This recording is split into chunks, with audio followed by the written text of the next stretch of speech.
ইলমিল মুত্তাকি। উপদেশ গ্রহণ করার জন্য কোরআনকে সহজ করে দিয়েছে। আপনি বলছেন কোরআন কঠিন, মানতে পারা যাবে না, এ যাবে না ও যাবে না। সাহাবায়ে কেরাম কিভাবে মেনেছেন? আমরা পারবো? আসলে আমাদের সেই ইমানের জায়গাটা আমাদের অত্যাধিক দুর্বল হয়ে পড়েছে।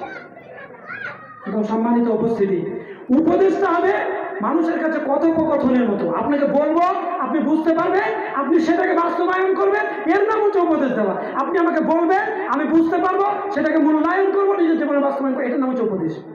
মাউইদাতুম মির রাব্বিকুম। আর এটা কি হবে? শিফাউল লিমা ফিস সুদূর, অন্তর্ঘটিত রোগের ঔষধ। যে রোগ পৃথিবীতে কোনো ডাক্তার সারাতে পারে না, সেটা কোরআনুল কারীম সারাতে পারে। নবী করিম সাল্লাল্লাহু আলাইহি ওয়াসাল্লাম সুন্নাহ হাদিস সেগুলোকে সারিয়ে তুলতে পারে। শিফাউল লিমা ফিস সুদূর ওয়া হুদাও ওয়া রাহমাতুল লিল মুমিনিন।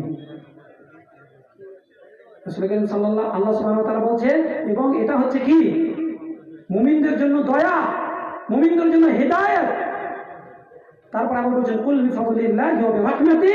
আপনি মানুষকে বলে দিন যে এটা আমার অনুগ্রহ, আমার দয়া, এবং এটা আমার রাহমাত। ফাবিযালিকা ফালইফরাহু হুয়া খায়রুম মিম্মা ইয়াজমাউন। এবং এটা জমা করা তার চেয়ে কল্যাণ বা ভালো যেটা তারা জমা করছে। তাহলে আপনি এখন চায়ের দোকানে বসে গীবাত বদনাম শুনছেন আর ব্রেনে জমা করছেন, ভালো? এটা নিছক কোরআন সুন্নাহয় নিষেধ। আর আরেকটা জমা করা হচ্ছে আপনার আমার, সেটা হচ্ছে সময় ব্যয় করে সম্পদ, ধন সম্পদ আপনি জমা করছেন। ধন সম্পদ দাতা যিনি আল্লাহ সুবহানাহু ওয়া তাআলা, তিনি বলছেন যে তাদেরকে আপনি বলে দিন মুহাম্মদ সাল্লাল্লাহু আলাইহি ওয়াসাল্লামকে যে ফালইফরাহু হুয়া খায়রুম মিম্মা ইয়াজমাউন। এই পবিত্র কোরআন জমা করাটা তারা যা জমা করছে তার চেয়ে শ্রেষ্ঠ। সম্মানিত উপস্থিতি, ছোট্ট একটি আমার প্রশ্ন আপনাদের কাছে, মনোযোগ দিয়ে শুনতে হবে, কথা বলেছি প্রথমেই। প্রশ্নটা ভালো করে শুনেন, উত্তর দিতে হবে। সেটা হচ্ছে, পবিত্র কোরআনে ৬,০০০-এর উপরে আয়াত আছে তো নাকি? কি বলছেন? কথা বলবেন টুকটাক। ৬,০০০-এর উপরে আয়াত রয়েছে।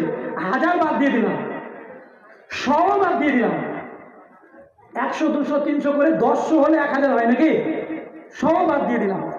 ৫০টা আয়াত অনুবাদ সহ পবিত্র কোরআনের আমি মুখস্থ করেছি বা আমার ব্রেনের মধ্যে জমা হয়েছে, এইরকম মানুষ কজন আছেন? একটু হাত তোলেন তো। ৫০টা আয়াত, হাত তোলেন। মুখস্থ থাকলে হাত তুলতে বলছি আমি, তোলেন। ৫০টা আয়াত অনুবাদ সহ, অর্থ সহ আপনি বুঝেছেন না? আপনার আয়াতটা আছে নাই? কি নিয়ে আপনি গর্ব করছেন?